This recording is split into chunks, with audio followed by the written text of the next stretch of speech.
Hello friends, स्वागत है आपका मेरे यूट्यूब चैनल पे। आज इस वीडियो में हम बात करेंगे जो बीपीसीएल द्वारा विभिन्न भर्तियों के लिए जो विज्ञापन निकाले जाते हैं और उसमें नियुक्ति के पश्चात अभ्यर्थियों को एक बॉन्ड राशि या फिर बंध पत्र निष्पादित करना पड़ता है, उसके बारे में। अभी हाल ही में आप देख सकते हैं बीपीसीएल में जेईई का डॉक्यूमेंट वेरिफिकेशन चल रहा है और टीजी2 का ज्वाइनिंग प्रोसेस लगभग कंप्लीट होने वाला है। तो इसके संबंध में अभ्यर्थियों को ये ज़रूर देख लेना चाहिए कि उनको नियुक्ति से पहले एक बॉन्ड पत्र निष्पादित करना पड़ेगा। ये ये नोटिफिकेशन अभी हाल ही में कह सकते हैं कि 16 सितंबर 2020 को रिलीज़ हुआ था। उससे पहले जो है क्लास थर्ड के लिए जो है बॉन्ड की राशि नहीं होती थी, लेकिन अब क्लास थर्ड के लिए भी बॉन्ड की राशि कर दी गई है। आप एक बार पढ़ सकते हैं, मोटी मोटी जो लाइन्स हैं कि Uttar Pradesh power corporation limited तथा उसके सहयोगी वितरण कंपनियों के समस्त सेवा संवर्गों जितने भी कैडर के वैकेंसी निकलेगी सभी में, और सिर्फ सीधी भर्ती के माध्यम से जो डायरेक्ट रिक्रूटमेंट से आएंगे, मृतक आश्रित नहीं, प्रथम नियुक्ति के पद पर जो उनकी फर्स्ट पोस्टिंग होगी।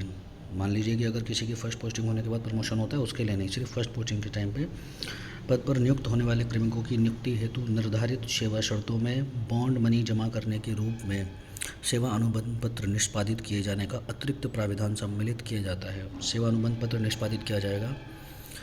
इस पीडीएफ में सेवा अनुबंध पत्र दे रखा है, मैं भी आपको दिखाऊंगा। उपरोक्त सेवा अनुबंध पत्र प्रारूप एवं निर्देश संलग्न समस्त सीधी भर्ती के पदों पर नियुक्त होने वाले कार्मिकों से उनकी प्रथम नियुक्ति के अवसर पर लिखित रूप में निष्पादित किया जाएगा।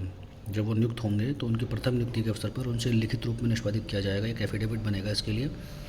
सेवा अनुबंध पत्र निष्पादित कराए जाने के संबंध में बॉन्ड मनी की धनराशि निम्नांकित दरों के अनुसार निर्धारित की जाती है। अब ये ग्रेड पे दे रखा है, हर ग्रेड पे के लिए एक अलग निर्धारित बॉन्ड मनी है। 2600 ग्रेड पे मैट्रिक्स लेवल, ये TG2 और जो एग्जीक्यूटिव असिस्टेंट की वैकेंसी निकलती है क्लरिकल कैडर बाबू की, उसके लिए है 75,000 रुपये बॉन्ड मनी। 3,000 रुपये असिस्टेंट अकाउंटेंट के पदों के लिए हो सकती है, 75,000 रुपये भी इसी के लिए है। 4200 ग्रेड पे की वैकेंसी के लिए 1 लाख रुपये। 4600 पे जो है आपके जेईई आते हैं, जेईई को 1.5 लाख रुपये का बॉन्ड मनी वो करनी पड़ेगी। इस तरह बढ़ते हुए क्रम में है जो है पदों का विवरण और उनके सापेक्ष निर्धारित बॉन्ड मनी। आगे इन्होंने कहा है कि कोई से भी कैडर की जॉब हो, सीधी भर्ती के प्रारंभिक पद पर चयन उपरांत संबंधित कर्मी को 1 माह का अवधि का आधारभूत प्रशिक्षण अनिवार्य रूप से विद्युत प्रशिक्षण संस्थान सरोजनी नगर लखनऊ द्वारा दिया जाएगा। 1 माह का उनका क्लासरूम ट्रेनिंग होगी, कोई से भी कैडर हो, एवं 11 माह की ऑन जॉब ट्रेनिंग होगी। ठीक है। उसके बाद ये पॉइंट इम्पोर्टेंट है कि इस प्रकार उपरोक्त ग्रेड वेतन के सीधी भर्ती के पदों पर नियुक्त कार्मिकों को विद्युत प्रशिक्षण संस्थान सरोजनी नगर लखनऊ द्वारा प्रदत्त 1 माह का आधारभूत प्रशिक्षण एवं 11 माह की ऑन जॉब प्रशिक्षण की अवधि, कुल 12 माह, टोटल 11 माह की ट्रेनिंग होगी। और इसके अतिरिक्त 2 साल की सेवा, मतलब ट्रेनिंग कंप्लीट होने के बाद 2 वर्ष की सेवा सहित, अर्थात 3 वर्ष से पूर्व, अगर वो 3 वर्ष से, आप कह सकते हैं कि अगर वो अपनी ज्वाइनिंग डेट से 3 वर्ष से पूर्व अपनी जॉब छोड़ देता है, ठीक है, किसी भी कारण से कॉरपोरेशन की सेवाएं छोड़ने की दिशा में, उन्हें उपरोक्त निष्पादित सेवा अनुबंध पत्र के अनुसार निर्धारित बॉन्ड मनी एवं जीएसटी दर लागू दर से जो उस समय लागू होगी कॉरपोरेशन में जमा करनी होगी। सरल शब्दों में ऐसे कह सकते हैं कि अगर मान लीजिए कि किसी की ज्वाइनिंग 1 जनवरी 2022 को होती है और वो 1 जनवरी 2025 से पहले जॉब छोड़ देता है, तो जो उसको बॉन्ड मनी निष्पादित करी गई है उसको वो कॉरपोरेशन में जमा करनी पड़ेगी, और उस समय जो जीएसटी लग रही होगी उस पर वो जीएसटी भी लगाई जाएगी। ठीक है। इसमें शिथिलता भी दी गई है कुछ मामलों में, मतलब ये नियम लागू नहीं होगा। ये लिखा है कि सेवा प्रारंभ कार्यभार ग्रहण करने की तिथि से 3 वर्ष की अवधि के मध्य यदि अभ्यर्थी द्वारा निम्नलिखित प्रकृति की सेवाओं में चयनित होने पर कॉरपोरेशन की सेवा से त्यागपत्र दिया जाता है, तो उक्त सीमा में नियुक्ति पत्र प्रस्तुत करने पर निर्धारित बॉन्ड मनी जमा करने की अनिवार्यता छूट प्रदान की जाएगी। इसमें ये कह सकते हैं कि इसमें 2 पॉइंट्स में 2 टाइप की जॉब्स दे रखी हैं। अगर इनमें आपका सिलेक्शन हो जाता है और आप आयोग में नियुक्ति प्राधिकारी के समक्ष अपना ज्वाइनिंग लेटर प्रस्तुत करेंगे 3 वर्ष से पूर्व, अगर आपका सिलेक्शन कहीं और हो जाता है नियुक्ति के अपने बीपीसीएल में नियुक्ति के पश्चात, तो आप जो है आपको बॉन्ड मनी से छूट मिल जाएगी। तो ये 2 इस प्रकार की सेवाएं हैं। देखिए, भारत सरकार से संघ लेखक सेवा आयोग द्वारा आयोजित परीक्षा के आधार पर चयन की दिशा में, मतलब संघ लोक सेवा आयोग द्वारा अगर कोई भी परीक्षा आयोजित करी गई और उसमें अगर आपका चयन हो जाता है तो आपको छूट दी जाएगी। और इसी के साथ उत्तर प्रदेश लोक सेवा आयोग द्वारा आयोजित किसी परीक्षा के फलस्वरूप किसी पद पर चयन होने की दिशा में, और अगर उत्तर प्रदेश लोक सेवा आयोग द्वारा भी कोई परीक्षा आयोजित करी जाती है और उसमें आपका चयन हो जाए तो भी आपको इस प्रावधान से छूट मिलेगी। ठीक है। अब इसको आगे देखते हैं। यहाँ इन्होंने लिख दिया, सेवा अनुबंध पत्र निष्पादित किए जाने का उपरोक्त प्रावधान संबंधित संवर्गों की नियुक्ति विषयक सेवा शर्तों में समावेशित समझा जाएगा। मतलब जो भी रूल्स रेगुलेशंस बने हुए हैं किसी भी कैडर की वैकेंसी के लिए, तो ये जो नोटिफिकेशन निकाला गया है, ऑर्डर निकाला गया है, इसको मान लिया जाएगा कि ये उनकी सेवा शर्तों में शामिल है। उसके लिए कोई अलग से संशोधित नहीं करना पड़ेगा। अब ये कुछ सेवा अनुबंध शर्त है। सेवा अनुबंध पत्र कुछ इस तरह से है, देखिए कि इस नियुक्ति हेतु आप एवं आपके प्रतिभू जो भी आपकी सिक्योरिटी लेगा, ठीक है, कि मतलब अगर आप जॉब छोड़ के जाते हैं तो आप उस पैसा जमा करेंगे जो प्रचुर साधनों से युक्त हो। प्रचुर साधन मतलब उस पर इतने साधन हों कि वो आपकी एवज में अनुबंध पत्र निष्पादित कर सके, जिसमें आपके पिता भी हो सकते हैं या आपका कोई निकट संबंधी भी। उसको 100 रुपये मूल्य के नॉन जुडिशनल स्टाम्प पेपर पर 100 रुपये मूल्य पर प्रशिक्षण पूरा करने एवं प्रशिक्षण सफलतापूर्वक करने के उपरांत 3 वर्षों तक कॉरपोरेशन की सेवा में रहने का सेवा अनुबंध पत्र निष्पादित करना होगा।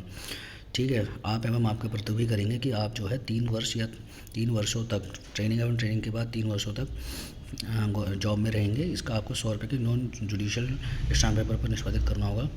प्रशिक्षण अवधि में अथवा प्रशिक्षण पूर्ण करने के उपरांत 3 वर्षों की सेवा अवधि में कॉरपोरेशन की सेवा छोड़ने की दशा में आप एवं प्रतिभू, आप भी और आपके जो प्रतिभू हैं, मतलब जिन्होंने आपकी गारंटी ली है, संयुक्त रूप से या तो बिल्कुल ज्वाइंट रूप से अथवा पृथक रूप से सेपरेट भी कर सकते हैं। बॉन्ड मनी जो भी आपके लिए होगी, जैसे आपके लिए 75,000 है TG2 के लिए, 1.5 लाख रुपये GE के लिए, तो GST और उस पर GST जो उस टाइम लागू होगी, जैसे अभी 18% है इस पर, ठीक है, कि धनराशि कॉरपोरेशन को अदा करनी पड़ेगी आपको।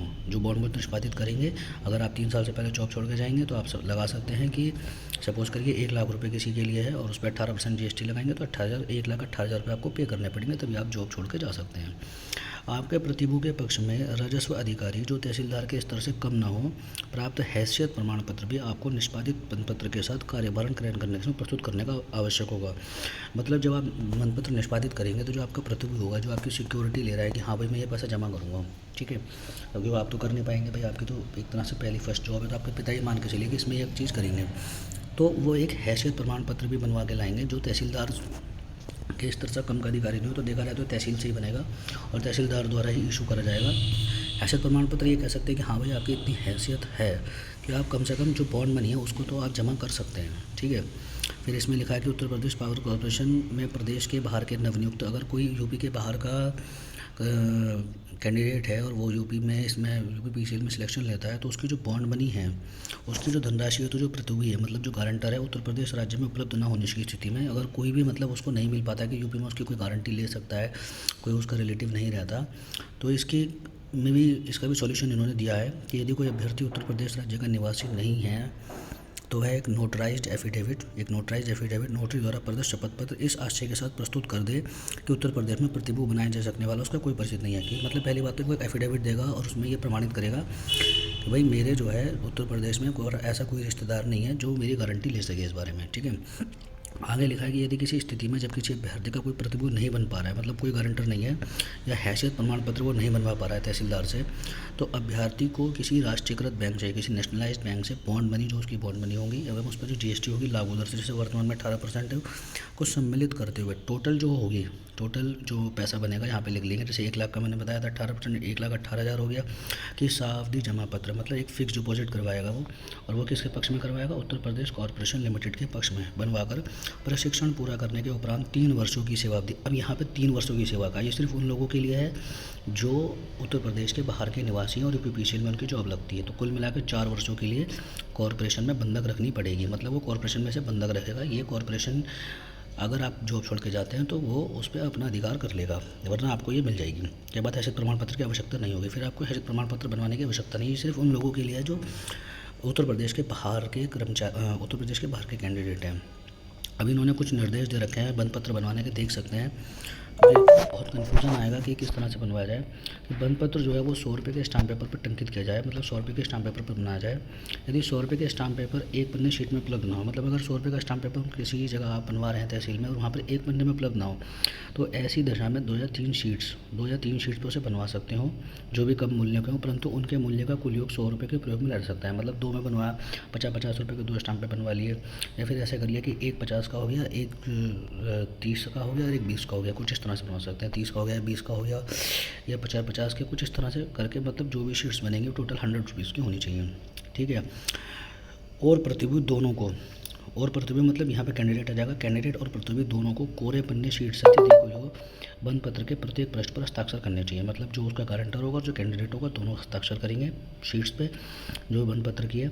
बंद पत्र पर किसी प्रकार की कोई काट छाँट नहीं होनी चाहिए, परिवर्तन नहीं होना चाहिए अथवा पुनर्लेखन नहीं होना चाहिए इत्यादि। अगर कुछ भी होता है तो प्रत्येक ऐसे स्थान पर जो गारंटर मतलब जो कैंडिडेट होगा एवं उसका जो प्रतिभूति होगा, गारंटर होगा, दोनों को हस्ताक्षर करने पड़ेंगे। प्रतिभूति एवं साक्षियों का बंद पत्र निष्पादित हो रहा है तो साक्षी चाहिए 2 कम से कम। प्रतिभूति एवं साक्षियों का पूरा नाम, पता व पद नाम का उल्लेख, ठीक है, उनके हस्ताक्षरों के नीचे करने चाहिए। वह दिनांक जब बंद पत्र मजिस्ट्रेट के सम्मुख मूलतः निष्पादित किया गया था नहीं बदला न जाना चाहिए। दिनांक बिल्कुल नहीं बदला जाएगा। निष्पादन के पश्चात बंद पत्र में किसी प्रकार का परिवर्तन नहीं किया जाना चाहिए। जब निष्पादित हो जाएगा बंद पत्र तो उसमें किसी प्रकार का कोई परिवर्तन नहीं होगा। यदि ऐसा किया जाता है तो दूसरे बंद पत्र का निष्पादन आवश्यक होगा, फिर आपको दूसरा बंद पत्र बनवाना पड़ेगा और इस पर आने वाला जो खर्चा होगा वो भी आपको स्वयं वहन करना होगा, ठीक है। बंद पत्र का निष्पादन किसी प्रथम श्रेणी मजिस्ट्रेट के सम्मुख किया जाना चाहिए, मतलब उससे कम का मजिस्ट्रेट इसमें मान्य नहीं होगा। एवं प्रतिभूति द्वारा प्रत्येक पन्ने पर किए गए हस्ताक्षर जो है मजिस्ट्रेट द्वारा न्यायालय की मोहर से सत्यापित किए जाने चाहिए, ठीक है।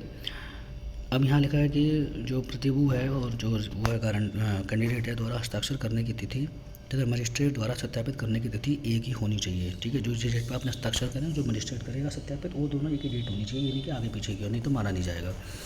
प्रतिभूति उत्तर प्रदेश का मूल निवासी होना चाहिए, सीधी बात है, उत्तर प्रदेश का मूल निवासी हो वही गारंटर बन सकता है। अब यहाँ वही वाली बात हो गई, गारंटर वही बनेगा जो उत्तर प्रदेश का मूल निवासी हो। अब अगर इसलिए ऊपर कह दिया कि अगर आपको गारंटर नहीं मिलता जो यूपी का हो तो आप उसके लिए फिक्स डिपॉजिट कराएंगे यूपी पीसीएल के पक्ष में। उसे कम से कम रुपए के ऋण चुकाने में समर्थ होना चाहिए, मतलब जितनी गारंटी वो ले रहा है उतने रुपए का डेप्ट वो चुका सके, इतना तो समर्थ होना चाहिए। तथा इसके प्रमाण पत्र हेतु और इसका एक सर्टिफिकेट मिलेगा कि साथ किसी राजस्व अधिकारी से प्राप्त ऋण शोधन क्षमता प्रमाण पत्र जो तहसीलदार के स्तर के अधिकारी से निम्न का नाम से उल्लंघन किया जाए। मतलब यही है कि भाई जो आपकी गारंटी ले रहा है, अब आपकी जो बॉन्ड बनी है मान लीजिए 75,000 रुपये है, जैसे TG2 के लिए 75,000 रुपये हो गई, तो जो आपकी गारंटी ले रहा है तो उसकी इतनी क्षमता होनी चाहिए कि वो 75,000 रुपये का डेप्ट उतार सके। तो इसके लिए एक ऋण शोधन क्षमता प्रमाण पत्र और एक जो है हैसियत प्रमाण पत्र तो हो ही गया, वो तहसीलदार स्तर के अधिकारी द्वारा जारी करा जाएगा कि हाँ भाई ये अगर मतलब कैंडिडेट जॉब छोड़ के जाता है तो इसकी इतनी हैसियत है इसके गारंटर की वो 75,000 रुपये चुका सके, ठीक है, क्योंकि देना तो उसे ही पड़ेगा गारंटर को। यदि किसी स्थिति में जब किसी अभ्यर्थी को कोई प्रतिभूति नहीं बन पा रहा है, अब मान लीजिए कि ईश्वर ना करे ऐसा कुछ हो कि कोई कैंडिडेट है और उसका कोई गारंटर नहीं बन पा रहा है, ठीक है, बहुत परेशानी हो जाती है, कुछ लोगों के पेरेंट्स वगैरह मतलब नहीं हैं या फिर उनकी हैसियत ही नहीं है इस तरह की, तब यह हैसियत प्रमाण पत्र नहीं बनवा पाया तो अभ्यर्थी को किसी राष्ट्रीयकृत बैंक से बॉन्ड मनी, तो जो अभ्यर्थी है वो क्या करेगा कि एक नेशनलाइज्ड बैंक से बॉन्ड मनी जो है जैसे 75,000 मान लीजिए, 1 लाख मान लीजिए, और उस पर जो GST की वर्तमान में 18% है टोटल की एक फिक्स डिपॉजिट करा देगा उत्तर प्रदेश पावर कॉर्पोरेशन के पक्ष में, और वो वही सेम यही चीज़ चलेगी कि 4 वर्षों तक के लिए वो जो है सिक्योरिटी के तौर पर रख ली जाएगी कॉर्पोरेशन में, और इसके बाद इससे प्रमाण पत्र की आवश्यकता नहीं होगी।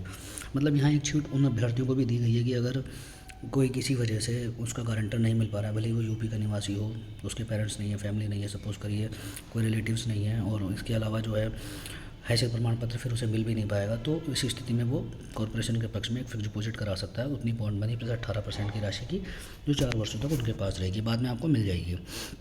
अब ये देखिए 100 रुपये के स्टाम्प पेपर पर इस तरह से बंद पत्र निष्पादित करना है, पूरा ये है। अगर आपको इसकी PDF चाहिए हो तो मुझे कमेंट बॉक्स में देख सकते हैं। इस अभिलेख द्वारा सभी लोगों को विदित है कि श्री ये पुत्र श्री अस्थायी जो कि नियुक्ति पत्र संख्या दिनांक, इसमें सब ब्लैंक में आपकी डिटेल्स वगैरह आएंगी, ठीक है। क्रमिक हस्ताक्षर प्रतिभूति हस्ताक्षर जो आपका गारंटर बनेगा ये पूरा का पूरा इस तरह से छपेगा, ठीक है। यहाँ प्रतिभूति हस्ताक्षरित हो गई, यहाँ पे 2 साक्षी हो गए और यहाँ पर एक वो करेंगे।